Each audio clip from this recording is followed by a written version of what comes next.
Go ahead, fellas.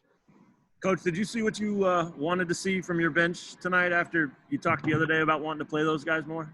Yeah, I thought pretty good. I actually, it's really not fair to those five to sub them in five at a time and expect them to, maintain a 17-point lead probably like the starters built up. But they didn't play well. I didn't think the first 3 or 4 minutes. And then after that, I thought everybody played pretty well. So I thought it was good. I thought guys played the right way, even if we didn't make shots for the most part. And so it was good. And then we had a couple of guys I thought play pretty well off the bench. I thought Mitch was terrific. And, of course, Tyon showed flashes today. That was very positive also.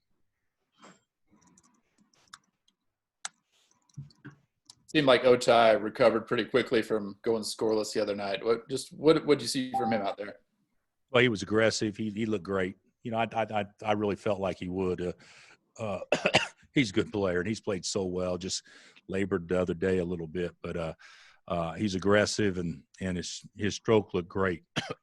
Looked like a pro jumping up and shooting it. So we need to keep. He's not going to go 4-6 every game from the yawn, but we need to keep him aggressive like that.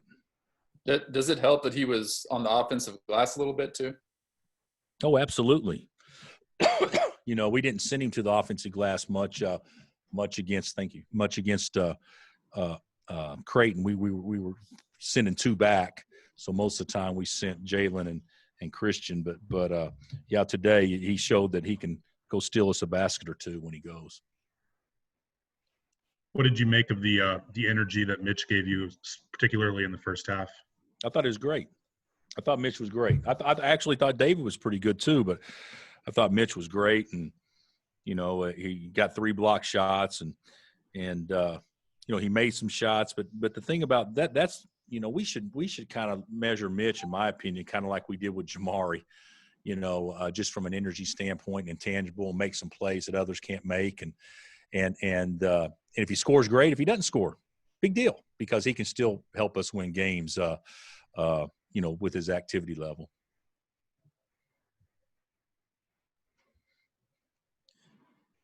When did you guys find out about the Sunday game? It sounds like you guys were told right before the game, but when did you know? Billy called me. Sean, I don't know. Was it around 2 o'clock? It was today, though. Yeah. He called me and to let me know that it's possible that there could be a positive.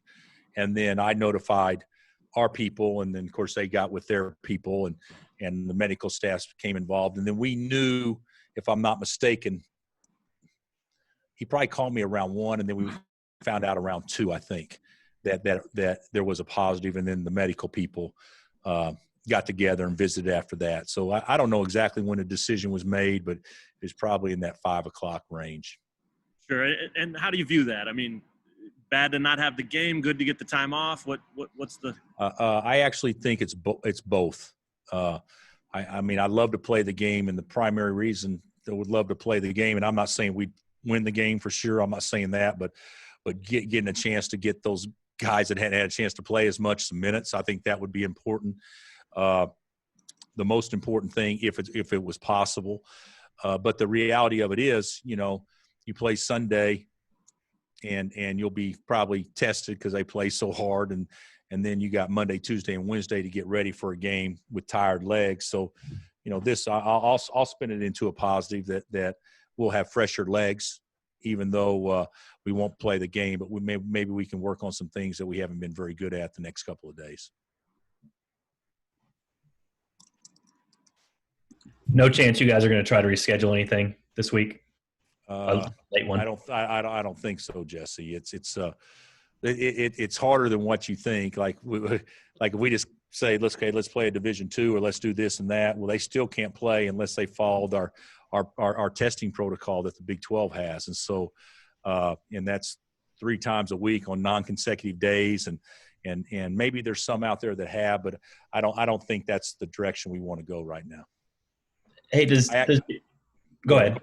No, go ahead. Does Jalen's emergence as a scorer, does that help Mitch, because maybe you don't need as much scoring from that spot? You can kind of have more intangibles at that 5 spot? I don't think so. I don't think so at all. Jalen, like today, he never played the 5.